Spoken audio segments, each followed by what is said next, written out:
Okay, dear students, now you can see this is the picture of Walt Whitman.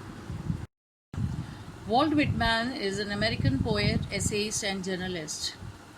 He was one of the influential poets of American literature, father of free verse. Used his poetry to reflect on everything happening in the world around him. He wanted his work to be vital, affecting, and eternal. Now, students, please pay attention to the third point there.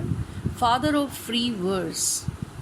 Free verse is a way of writing poetry. It is a typical method used by the poets in which there is no rhyme scheme, rather the poem is in prose form. There are no rhyming words and rhyming scheme as well. So now we come to the poem, The Voice of the Rain. In this poem, the poet has asked a question to the rain. It is rather in a dialogue form. It seems as though two persons are talking to each other, and one seems to be the poet himself asking a question, and the rain, which is personified, gives a reply. And who art thou? Said I to the soft falling shower, which, strange to tell, gave me an answer as here translated. So in these two lines, the students, you can understand that the question asked is about the identity of the falling shower or the rain. The poet asks the rain, who art thou? Art, which, strange to tell, gave me an answer as here translated. Now the poet says that the falling shower or the rain gave him an answer. And why does he use the phrase strange to tell? Strange to tell because it was very strange that a rain could give a reply to the question asked. And why the poet has used the word translated? Translated means the rain's voice was such which had to be translated, and the poet has translated the voice of the rain in the form of the poem in the next lines. I am the poem of the earth, said the voice of the rain. Eternal I rise, impalpable, out of the land and the bottomless sea. So the rain gives a reply and tells about its identity. It tells the poet that it is the poem of the earth. Eternal I rise, impalpable. Impalpable means which cannot be touched or which cannot be seen, and therefore it says that it rises eternally. It is eternal, everlasting, out of the land and the bottomless sea. That is, it tells the various water bodies on the land and the bottomless sea, which are the sources from where it arises. Upward to heaven, whence vaguely formed, altogether changed, and yet the same. I descend to lave the droughts, atomies, dust layers of the globe, and all that in them without me were seeds only, latent, unborn. So the rains told the poet that it rises, its origin is from the bottomless sea and the water bodies on land. And where does it go? It rises upwards to heaven. Whence? Where? Vaguely formed. Vaguely means which is unclear, which is not clear, which cannot be understood. It is formed into certain thing altogether changed and yet the same. So here, students, we need to understand formation. Now, if you remember how the water, when gets heated from the water bodies, rises in the form, and what is the form? It takes the gaseous form, it becomes vapor, and again when it is cooled at a great height, it forms cloud, which is full of water vapors, and when it falls down after condensation, it becomes water again. So it comes in the liquid state again, that is from the gaseous form again it comes back into the liquid form. So this is what is the cyclic movement of water that we have studied in our science books. So, but in the poem, the poet tells that its form changes. It rises above the water bodies and changes the form, changes its shape. And when it comes back, it is yet the same. I descend. Descent is the antonym of ascend. Ascend, rising high. Descend, falling down. So, descend to lave the droughts, the lands which are devoid of water, the lands which are dry, which need water, for the lands which need to be replenished for cultivation, sprout without the water. And therefore, the seeds which are embedded in the earth, that is, when we want to cultivate something, we want to grow something, we put the seeds, but you all know that without watering it, without water, the seeds do not germinate, they do not sprout, they are latent, that is, they lie inside the earth and they do not sprout or germinate. So the rain has told about its importance to the poet. It tells that it has several aims when it comes down in the form of rain. And forever, by day and night, I give back life to my own origin and make pure and beautify it. For song issuing from its birthplace after fulfillment, wandering, reckoned or unreckoned, duly with love returns. So the rain told the poet that it is everlasting, eternal, and forever, by day and night. I give back life to my own origin. Now, students, please pay attention that in the beginning of the poem, in the first line, I refers to the poet, but in this line, I refers to the rain. I give back life to my own origin, that is, from where it issues, from where it rises. The source of rain are the water bodies and the bottomless sea, from where it rises in the form of vapor, and when it falls down on earth in the form of rain, it makes everything pure on earth. Pure because everything gets cleaned and washed, and therefore everything on earth seems to be beautified by it. So the rain tells the purpose, that what purpose does it fulfill. It gives back life. Giving back life means replenishing, making something come back to life.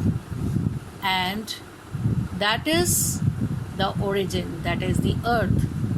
The earth seems to be beautiful after the rains. Now, you also must have seen that there are lush green leaves on the trees and the grass all around. There is so much of greenery after rains. This is the way the rain makes the earth beautiful, and when all the dust particles in the atmosphere settle down due to rain, it also seems to be purifying the earth. So, the rain has an aim, and this is the reply that it gives to the poet. Now, you can see the rest of the lines are put into brackets. This is called as parenthesis. Parenthesis means in which the poet wants to give his own comments, his feelings, and his idea for song issuing from its birthplace. So till the above line, till the line above the brackets, you can see that it is the reply given by the rain. But the lines inside the bracket are the poet's views. Now, what is the poet's view for song? Song, poem. The poet says there is a comparison between rain and poems. That is, his poem or the poet's song or the poem issuing from its birthplace. From where does the poem arise? It is from the mind and heart of the poet. So, the birthplace of the poem is the mind and heart of the poet. After fulfillment. So, when the poet writes poetry or poem for the audience, for the public, for the people, for the society, and when the people read it, it seems to have achieved fulfillment, its aim. Wandering, it wanders around, that is, it propagates, it gets transferred from one mind to the other. That is, the readers are there who read the poem and they enjoy it and understand the poet's feelings. Reckoned or unreckoned. Now, reckon means whether calculated, whether understood, whether given importance and respect. Unreckoned, just the opposite. Whether not considered, not given respect, duly with love returns. So the poet feels that the poet writes a poem for the society, for the people, and when they read it, whether they appreciate it or whether they criticize it, whatever it may be, whether they give importance to it or not, it comes back to the poet himself. Therefore, the poet finds a relationship between rain and poem. Therefore, in this poem, the poet Walt Whitman has shown the relationship between the man, nature, and the society. So, dear students, now you can see that we are going to discuss the literary devices or the poetic devices used by the poet Walt Whitman. The poet has used following figures of speech, or you can call it as literary devices or poetic devices. The poetic devices used by the poet is, first of all, personification. Now, personification can be seen in the line, "I am the poem of the earth," said the voice of the rain. When a non-living thing is considered to be a living thing, it is personification. Metaphor. There is an indirect comparison between the qualities of different things. Again in the line, "I am the poem of the earth," rain is being compared to a poem. Hyperbole. Hyperbole is a poetic device in which exaggerated statements are used by the poet. Now you can find it in the example is bottomless sea. Imagery. Imagery is the literary device in which there is a visual description of something. When the poet uses phrases or words or lines which give you an image or a picturesque description, then it is imagery. For example, soft falling shower.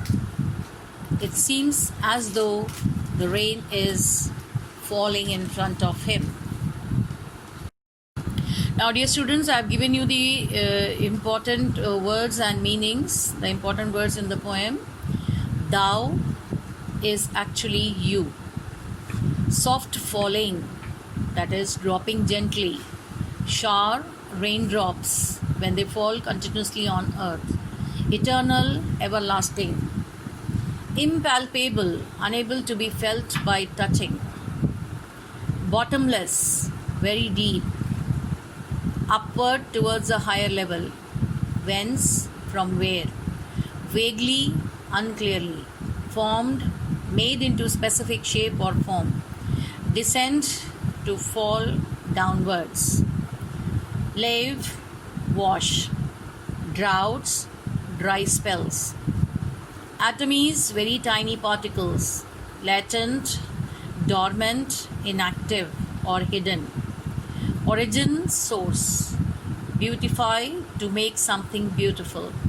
Issuing, originating, starting. Fulfillment, completing the cycle. Wandering, moving from one place to another. Reckoned, cared about, concerned about, considered. Unreckoned, uncared for, unconsidered, or not cared at all. Duly, properly, rightly.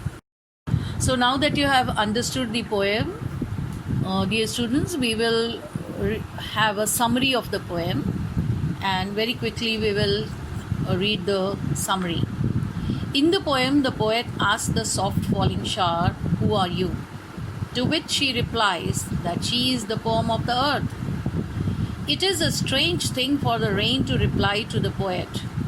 The rain told the poet that she cannot be touched, as she rises in the form of water vapor in the sky from the land and the bottomless sea. It changes its shape, yet it remains the same. The vapor changes into clouds due to condensation. It falls back on the surface of the earth to provide water to the drought-prone areas and to beautify and purify the earth. Its birthplace. It provides life to the seeds inside the earth and helps them grow. The rain does not care if anyone bothers about her deeds or not. She completes her work and comes back home. The poet also compares the rain with a song, as they both share a common journey. The song originates from the heart of a singer, travels across to fulfill the aim, and comes back with due love for the singer, its originator. Whitman's comparison between poem and the rain is demonstrative of his transcendental beliefs. Students, do you remember I told you about transcendentalism in the beginning?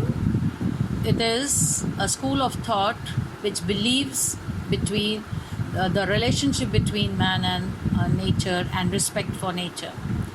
Rather than associating his poetry with something modern and man made, he chose to relate it with eternal cycles of the natural world. He describes his audience as droughts, atomies, dust layers of the globe, as if reading his poetry is all they need to flourish and grow.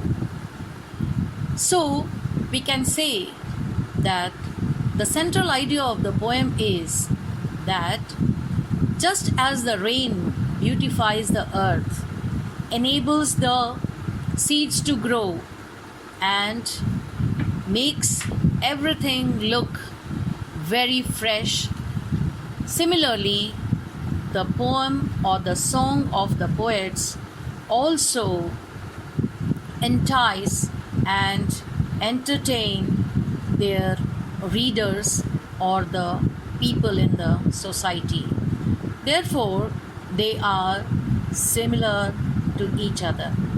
They both have the aim, that is, their journey is common, and they both seem to be quite welcome thing for the people. So you can go through the central idea here. The poem of The Voice of the Rain by Walt Whitman signifies the eternal role that the rain plays in nurturing, nourishing, and purifying the various elements of earth. It returns the favor to its origin from where it rises, impalpable, out of the land and from the depths of water.